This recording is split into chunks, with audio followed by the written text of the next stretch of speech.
Okay, so day 21, I went to Milford Cruise. I was very excited about this. This place is just breathtaking in so many fucking ways.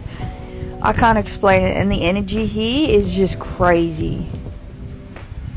I don't know, if you're in tune with that, you'd understand, but there's so many different companies that actually do these cruises. I did Southern Discoveries, and this included a Milford track hike as well. But just look at that.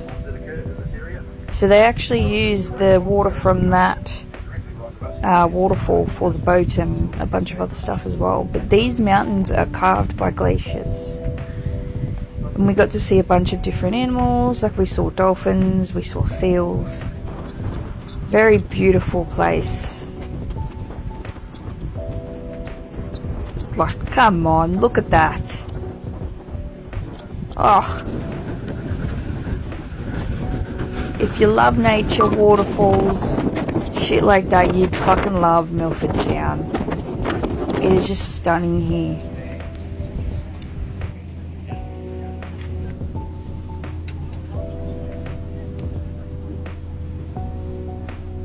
Alrighty, so the captain of this cruise instructed us to go outside if we want a facial. This waterfall particularly has certain minerals and all that stuff that are really good for your skin. So if you're into that, definitely give it a try. Even just do it in general, it's very fun. But yeah, just breathtaking, this place. And there's the seal I was talking about. He's so cute. It's just breathtaking. And then I decided to walk from the car park from the cruise to the wharf, which was about 20-25 minutes. And this is what you're presented with. You're treated with this beautiful lake and then the scenery. Oh my god. So this is the water taxi from the wharf to the actual track. So I did the Milford Sound cruise. That was fun. I had a blast. Sorry, I've got to look at the path because it's just rocky and I've got to make sure I don't stack it, although that would be funny. So I did that cruise and that was amazing. And then I waited at the wharf to take the water taxi to the Milford track, which I was meant to do from 1 o'clock.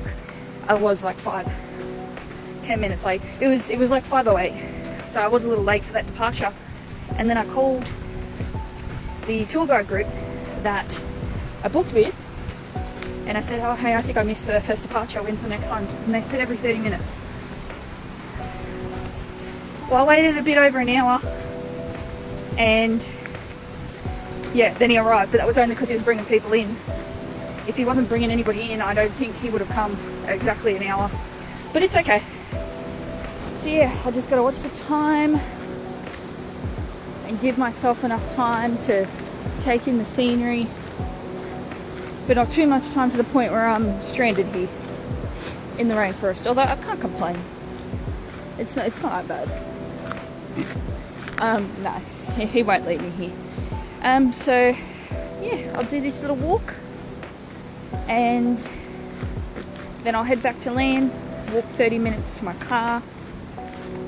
It's more like 20-25, but still. And then I drive from Milford Sound back to Queenstown at the holiday park. Oh, this is a view. Okay, come on. Wow. And just there's trees here that you can sit at. That's cool. I was in awe the whole time because this place was just so truly magical. I can't explain it. I don't know what it was. I felt like a little girl. I'm gonna get my feet wet. Is that a good idea? Probably not, but you know what? Yep, I should have brought my hiking boots. They're wet. I really wish I had done the full 4-hour walk, but even though I didn't do that, I was just treated to just beauty everywhere I looked. And I was happy with what I did, to be fair. And then coming back, these were also the views that you're treated to. And there's like ice that kind of comes close to the road, and oh, it was just gorgeous. I loved it. I would definitely recommend doing Milford. And then I went back to camp and I had myself some din dins, kebab and chips. I really need to stop getting large amounts of fucking food because I never seem to finish it, but oh well, I was hungry. I worked up an appetite this day. It was a very big day. But that was all for day 21, peeps.